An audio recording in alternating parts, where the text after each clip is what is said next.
Stress gets a bad rap, but changing my relationship with stress dramatically improved my physical health, mental well being, and all of my relationships.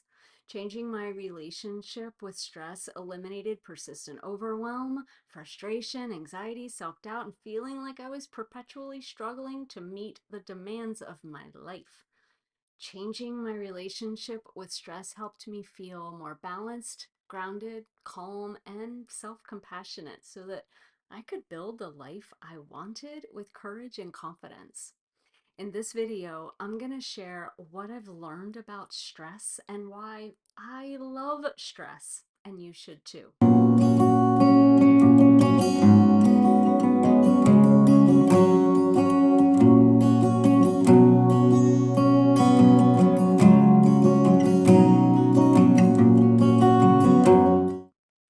Whether or not you believe that stress is bad for your health makes an enormous difference in how you experience demanding circumstances in your life and could ultimately be a life or death belief. Now, I know this might seem too simple or like I'm way overstating here, but please reserve judgment until you see the science that backs this because doesn't even the possibility of trading stress and struggling for courage and confidence intrigue you? Yeah.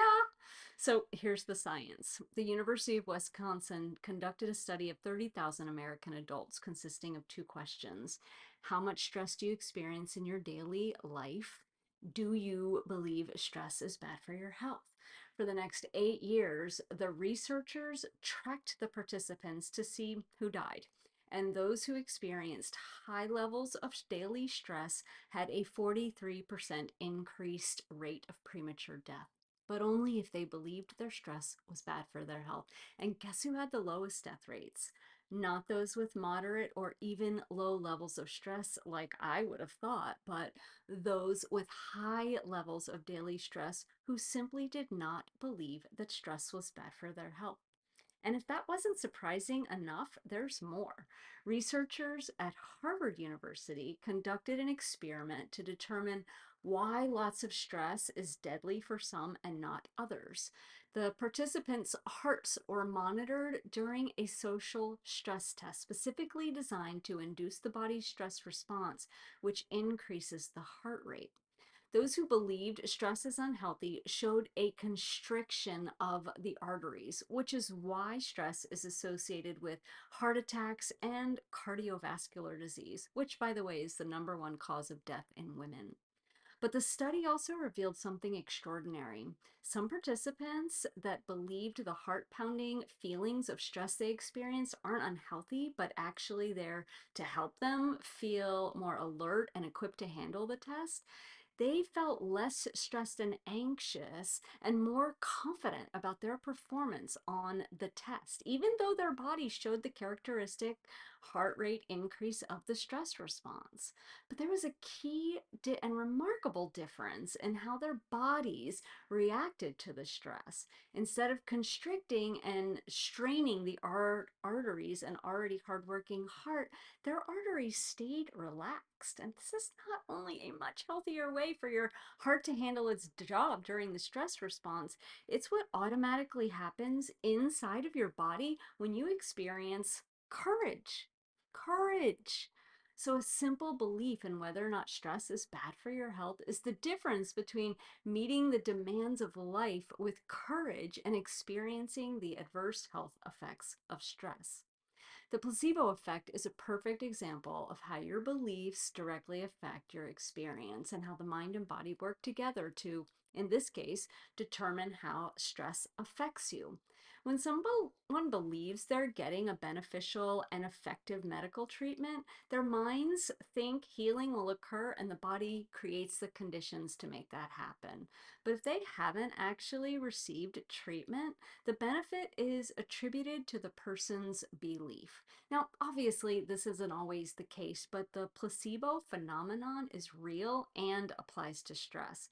If you think stress is helpful, your body uses the effects of the stress response, like an increased heart rate, in a way that feels expansive and supportive, and then turns your stress response off.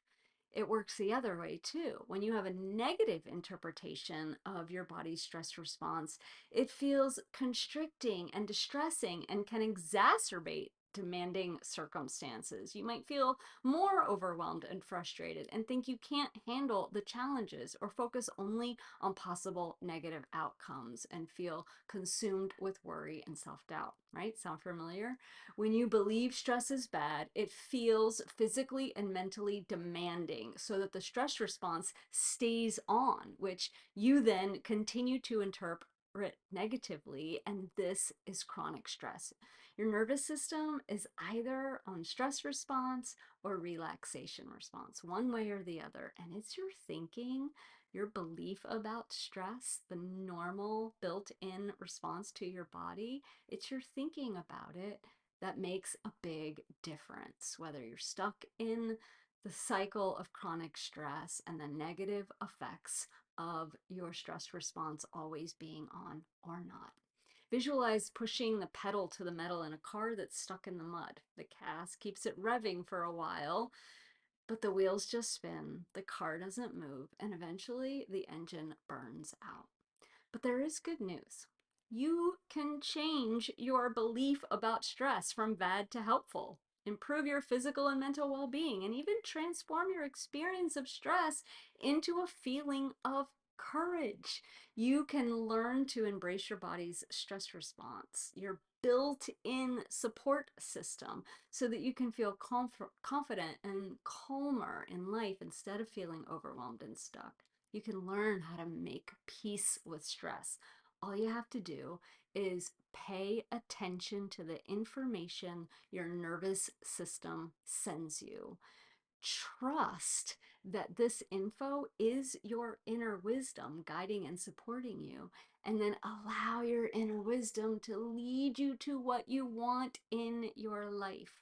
When you make peace with stress, your transformation is inevitable. You'll go from overwhelmed to clear and focused on what you truly want and what's important, anxious to calm, and able to manage the full range of your emotions, from worried to confident and knowing you can handle life's challenges, from exhausted to balanced and intentional about how you use your energy, from struggling to empowered and optimistic about your vision for the future.